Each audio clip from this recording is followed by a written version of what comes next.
You rinsing a takeout spoon at the sink, thumb tracing the cloudy edge, wondering whether using it once really matters to your body today.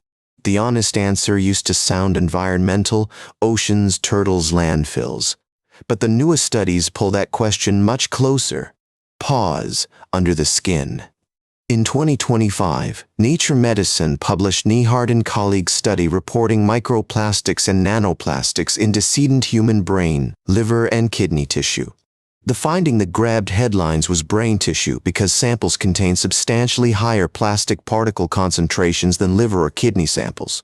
Some news coverage translated the burden into a startling spoon image. Useful for attention, yes, but not a clinical measurement. Microplastics are fragments smaller than 5 millimeters. Nanoplastics are smaller still, and their size may let them behave differently inside tissues. Here's the first careful line. Detecting particles in tissue is not the same as proving those particles cause disease. Still, the pattern matters because scientists are no longer only finding plastic in seawater, fish, and dust. They're finding it in people. The Nature Medicine team used methods including pyrolysis, gas chromatography, mass spectrometry, and electron microscopy to identify particles and polymers. That matters because measuring tiny plastics is hard. Air, clothing fibers, and lab materials can contaminate samples if controls are weak.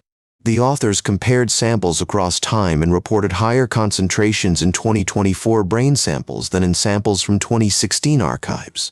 They also reported higher accumulation in brains from people with documented dementia, while explicitly warning that causality should not be assumed. The dementia finding may sound personal and frightening, but it is still a clue, not a diagnosis tool for families. That's the part worth slowing down for. A sick brain may collect particles differently, or shared exposures may explain both patterns. Now widen the lens from brain tissue to arteries, because the cardiovascular study gave researchers a more measurable outcome signal. In 2024, the New England Journal of Medicine published Marfella and colleagues' study of patients undergoing carotid endarterectomy surgery procedures. These were people having plaque removed from neck arteries that supply the brain, usually because narrowing had become medically important. The study enrolled 304 patients, 257 completed follow-up, and polyethylene appeared in carotid plaque from 150 patients, or 58.4%. Polyvinyl chloride was also detected in some plaque samples, though less often than polyethylene according to the American College of Cardiology summary. Over roughly 34 months, patients with detected microplastics or nanoplastics had more heart attacks, strokes, or deaths than patients without detected particles. The headline sounds alarming, but the study was observational. It can show association. It cannot, by itself, prove plastic particles caused events. People with plaque-containing particles might differ in diet, air pollution, occupation, income, inflammation, or other exposures researchers couldn't fully capture. The American College of Cardiology noted that unmeasured confounding may partly explain the association between plaque particles and cardiovascular outcomes. In the plaque study, the composite outcome combined myocardial infarction, stroke, and death, which makes the signal broader but less specific. But concern is reasonable because plaque is not neutral tissue. It's an active inflammatory environment inside a blood vessel wall. If tiny particles sit inside plaque, scientists want to know whether they irritate immune cells, destabilize plaque, or simply mark exposure. That distinction is everything. Marker means smoke alarm. Cause means spark. Right now, researchers are still sorting those apart carefully. The brain paper raises a different question. How would particles cross protective barriers and accumulate in soft tissue over time? Possible routes include inhaled dust, food packaging, drinking water, and particles shed from textiles, tires, or degraded plastic products nearby. None of this means one plastic spoon changes your fate. Health risk usually depends on dose, timing, particle type, and vulnerability. It also doesn't mean your body is helpless. The liver, kidneys, gut, lungs, and immune system constantly process exposures daily. The question is whether modern exposure is outpacing clearance for some particles, in some people, under some conditions over years. So the practical goal is not purity. It's lowering unnecessary contact, especially where heat, friction, and food make transfer more likely. One reasonable step: consider avoiding microwaving food in plastic, even containers that feel sturdy, because heat can increase chemical migration. For leftovers, one approach is glass, stainless steel, or ceramic when it's convenient, especially for hot soups, oily sauces, and coffee. If you use plastic storage, letting food cool before sealing may help reduce heat-driven transfer. Perfection isn't required here either. Bottled water is tricky. It can be useful in emergencies, but relying on it daily may increase plastic exposure and cost. Consider checking your local water report and, if needed, choosing a certified filter matched to the contaminants you actually face. Filters vary. Some reduce certain particles or chemicals better than others, so the certification matters more than the marketing language. For water filters, look for claims tied to independent standards, not vague promises about purity, detox, or fear-driven online ads. Food is another quiet lever. Less packaged convenience food may reduce multiple exposures at once, including salt, additives, and plastic contact. That doesn't mean cooking everything from scratch. It can mean oats in a glass jar, beans from a pot, fruit in a bowl. Dust matters too.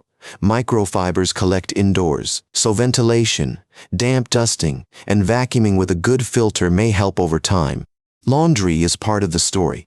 Synthetic fabrics shed fibers, especially during washing and drying, though personal health effects remain uncertain. You might consider washing full loads, using lower heat when practical, and choosing durable fabrics you will keep for years.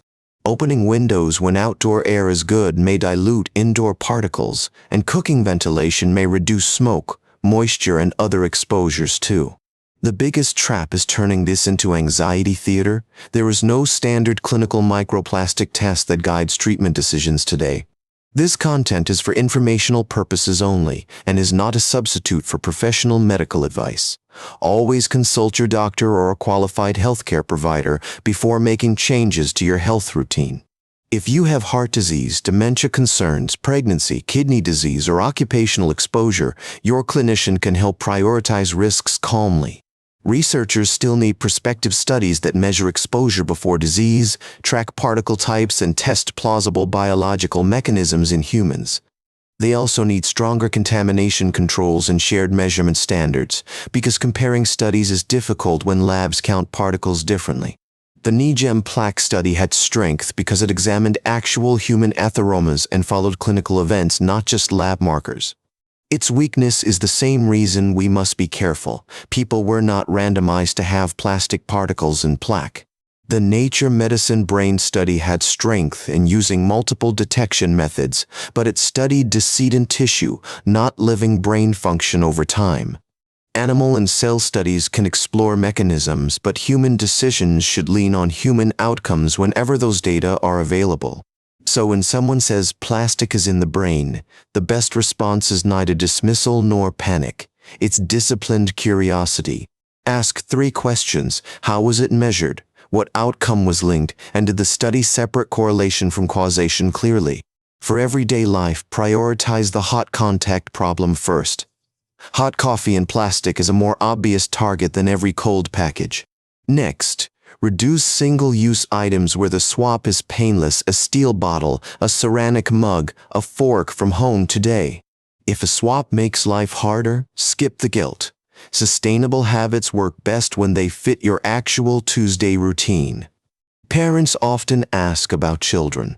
A reasonable approach is avoiding heating plastic baby bottles or bowls when alternatives are easy.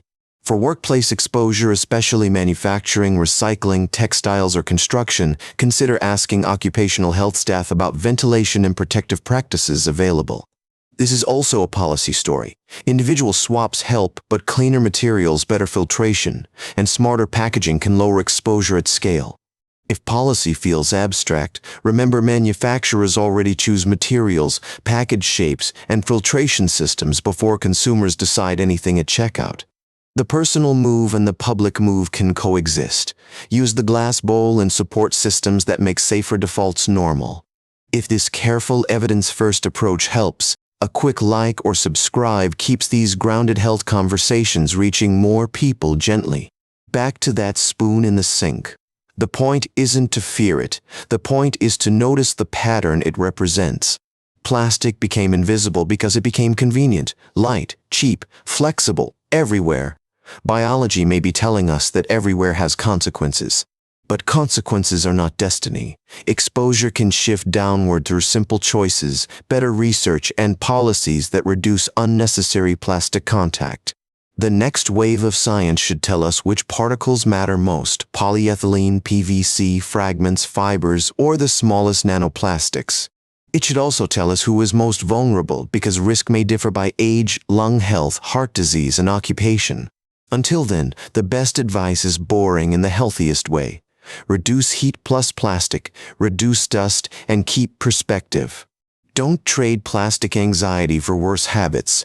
Eating vegetables from a plastic bag is still likely better than skipping vegetables. Don't ignore heart basics either. Blood pressure, smoking, sleep, movement, and fiber have stronger evidence for cardiovascular health today overall. Think of microplastic reduction as an extra layer, not the whole wellness plan. Useful, reasonable, and still under investigation scientifically. A simple rule helps. Hot, oily, or acidic foods deserve non-plastic contact first, because transfer conditions are usually less forgiving. So choose one swap this week: reheat in ceramic, carry steel water, or dust with a damp cloth after breakfast. Then let that be enough. Health changes stick better when they feel like care, not punishment for your future self. The science is young, the signal is real enough to study hard, and your next step can be calm and practical instead of frantic.